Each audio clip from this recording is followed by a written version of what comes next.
Je suis particulièrement heureux, en tant que président du Conseil économique, social et environnemental, de vous accueillir, de vous exprimer mes regrets de n'être parmi vous, malheureusement. Le thème me paraît extrêmement important. Je voudrais saluer votre président de la Haute Autorité de Santé, monsieur le professeur Arrousseau, mais aussi les co-organisateurs, monsieur Alain Cordier et madame Lise Rochet, et vous expliquer pourquoi j'estime extrêmement important la réflexion que vous êtes en train de mener.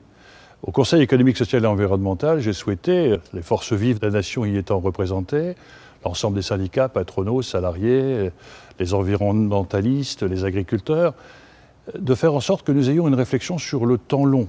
Qu'est-ce qui, demain, si nous ne prenons pas à bras le corps les questions posées, risque de mettre à mal notre société française?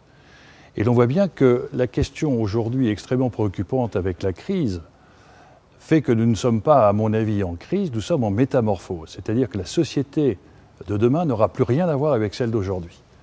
Et le futur est donc la remise en cause de notre présent.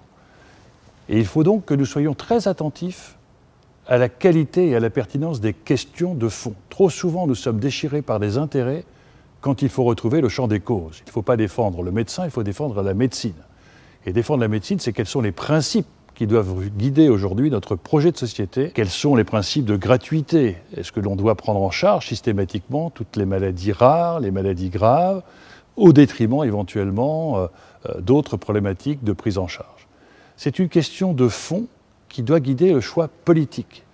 C'est d'autant plus important que je partage l'avis de celles et ceux qui pensent que nous sommes rentrés dans un taux de croissance faible, durablement, à peu près à 1%. À ce niveau de croissance, on ne crée pas les emplois comme précédemment et on ne peut pas financer la retraite et la santé.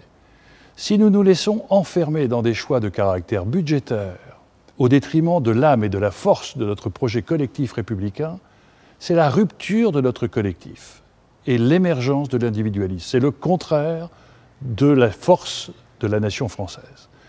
Et nous avons perdu et le sens de l'impôt pour celles et ceux qui financent une politique de solidarité dont un jour je peux bénéficier, et j'oublie la chance que j'ai d'être dans un pays qui me prend en charge quand j'ai des problématiques de chômage ou des problématiques de santé. Et donc, que vous ayez ce temps de réflexion pour très clairement poser aux décideurs politiques, trop prisonniers du court terme, de l'électoralisme.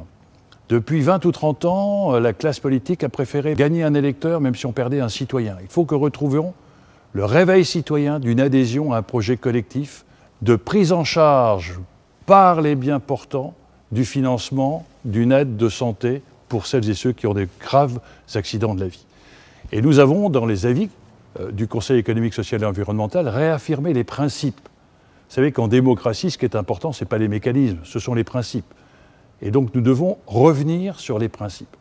Et nous avons très clairement indiqué que sur le vieillissement, qui est un sujet majeur de nos sociétés démocratiques, c'est un sujet qui doit relever de la prise en charge générale, pas d'un système assurantiel, au nom d'une équité par rapport à cette injustice de chacun devant les accidents de santé.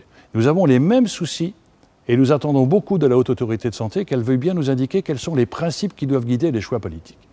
C'est d'autant plus important qu'au-delà de ces principes de financement qui doivent nous échapper au diktat du budgétaire, pour un projet politique de cohésion sociale et de vivre ensemble, et c'est un sujet très lourd qui appartient non pas aux décideurs, mais aux philosophes, aux sociologues, aux acteurs de la Haute Autorité de Santé, de bien vouloir éclairer le choix politique.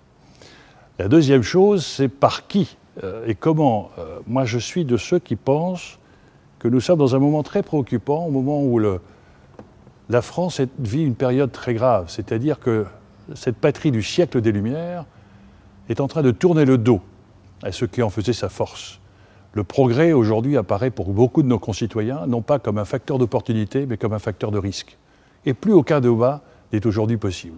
Sur les OGM, sur les neurosciences, sur les nanotechnologies, sur les embryons surnuméraires. Pourquoi?